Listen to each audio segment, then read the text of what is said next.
Good morning, good people. Come on in, come on in. Get seated, get ready to be entertained. This is the Cowboys Final Verdict, and I'm your host, Ronnie Judge. So I want to get on here, do a couple of things. Shout out to Cowboys Fan Talk, CFT, my man Rome, my predecessor Rome. Happy birthday. Happy birthday. Happy Easter to all you guys. The draft's steadily approaching. 5 days left till the draft. Been doing this deal since late October, September. Right after Prescott got hurt, started watching film, started watching some things, and started preparing for this draft. And I'm mock draft out, to be honest with you. Trying to guess about who the Cowboys are going to pick is exhaustive, right? Because, they always want to go a different way. The media mocks Tedero McMillan to the Dallas Cowboys at 12.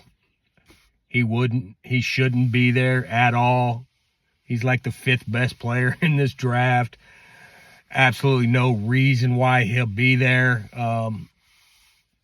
Hopium, go ahead and hang on to it. If he's there, sure, run up. That's just like Genty was mocked. The earlier mocks, Genty was mocked to us. No way the 2nd best player should be available at pick 12. Y'all say if we're wiped out, we'll trade back. I get the trade back and get some capital, man. Get 4 players in the top 100. That would be an ideal trade back scenario. We lose a lot of talent drafting back. I think that the tiers to this draft are visible in the talent. I also believe that I'm pro team weapons, if you will. We don't have a wide receiver 2. Jalen Tolbert's just not the guy. I mean, has he improved? Does he have room to improve? Can he improve? I believe so. But he's not a wide receiver 2 as we've seen. There are wide receiver 2s in this draft that will be available. Tedero McMillan, I don't believe is going to be there. Matthew Golden may not be there. Genty may not be there. Amarian Hampton may not be there. Then what do you do? I've heard that a lot.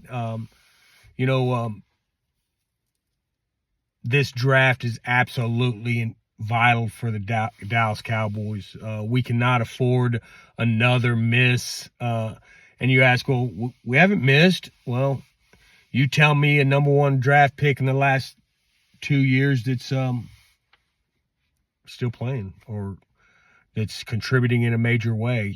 First round picks are, in my opinion, should be able to come in, be an instant impact to the team, contribute significantly. Our tight end Schoonmaker just ain't the guy for me, and I say that because Tyler Warren would be a surprise pick. Would you go tight end at 12?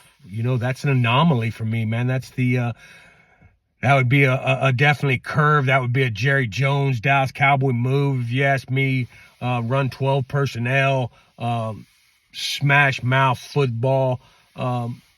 Add him in a running back and go get him and, pick a wide receiver 2 in a later round. That's a possibility.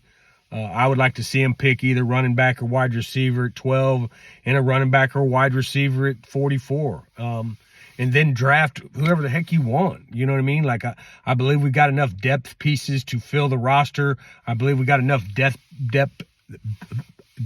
pieces to really put a good product on the field, man. And,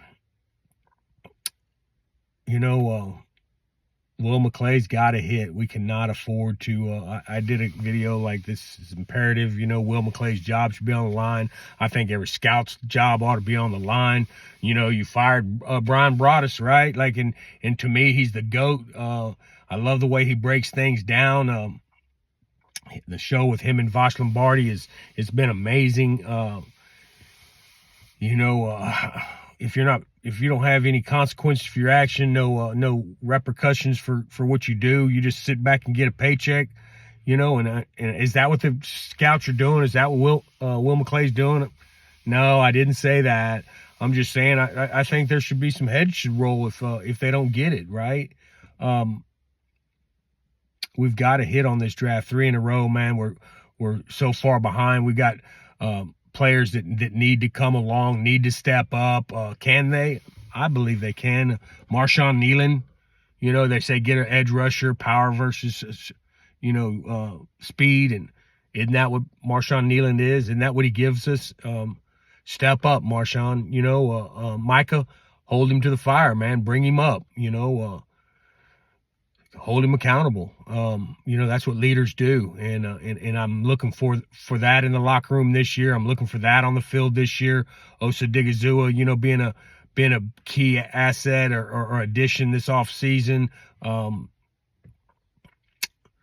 I just don't want to see Deuce Vaughn as running back too. Do I like Deuce Vaughn? When he came out of college, man, I thought, man, what a story, right? And he's just too small for the NFL, in my opinion.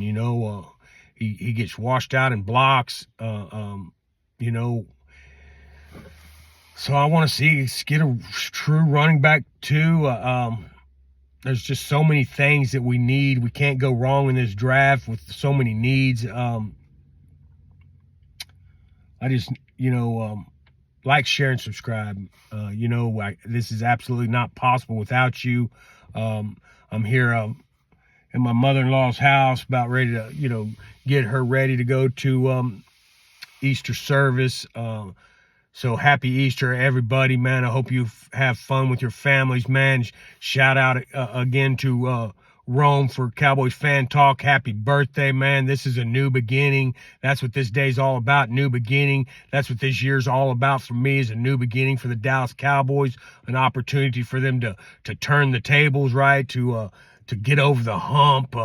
We haven't been the same since we lost to the Green Bay Packers, and it's felt heartfelt, right? Like getting so close and then just getting knocked out, right? I just want to see us win, and I'm that type of fan. I want to win.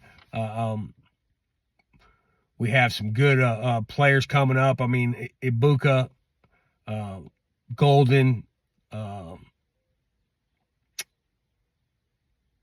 I just don't want to see Michael Williams. And he put on some good tape. He's a really good athlete. I don't want him on my team, and I got my own reasons, right? Is he an impactful player? Yeah. Would I be upset? No. If you get a star on your helmet, I'm going to support you because I'm a Dallas Cowboy fan. But I'm here as a Cowboy fan. This is the Cowboys' final verdict, and I'm here to keep it real with you. I'm here to tell you the truth as I see it, right? Because I'm a passionate fan. I'm an emotional fan. I want to come on here and keep it real with you, right? Like this is what I feel. I mean, I want to be able to communicate that with you and share the truths with you, right? Like, not give you the hopium that the team's giving you. Like, oh yeah, we're not.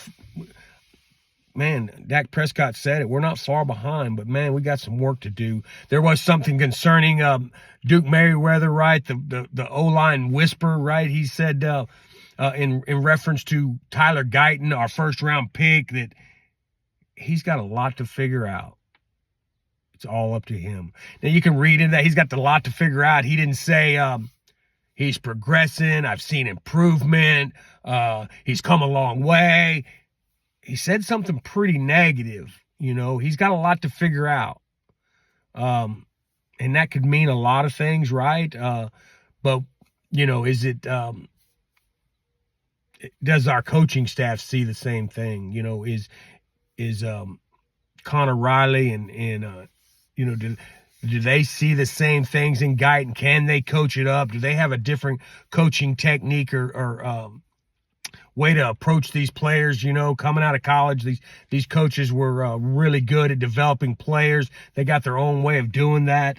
Do I believe they can? Yeah, they've been doing it. That's what they're known for. That's what the reason why they're brought in here. The reason why we're giving them a chance, I believe, is we were trying to do something different and trying a new beginning. And I like that. I'm excited about that. And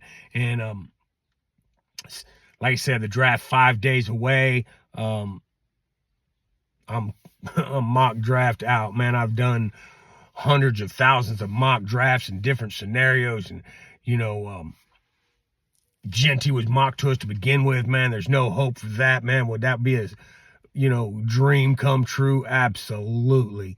Because we haven't drafted well since, what, Ezekiel Elliott, and how well did that work out for it? Worked out pretty amazing, I think, all the way up until we got knocked out. We couldn't make the over the hump, but that's a team, that's a culture, that's a coaching standpoint, right? Like, you get that close, the coaching is very important.